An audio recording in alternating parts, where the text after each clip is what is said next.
is suffocating.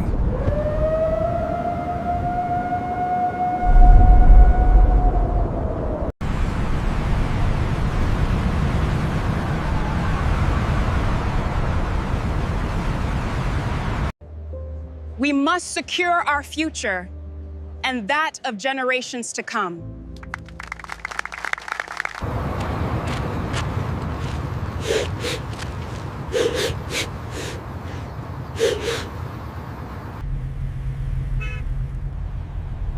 Good morning.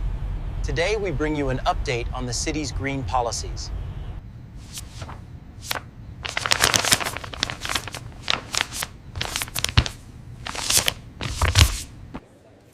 The data confirms it. This is far worse than we imagined. The concentration levels are catastrophic.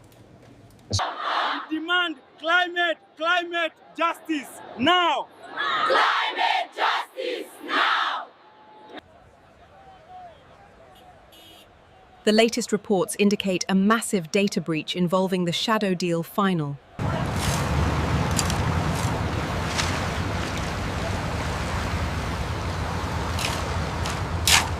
This is not just a protest. It's a movement. We are demanding change, not tomorrow, now.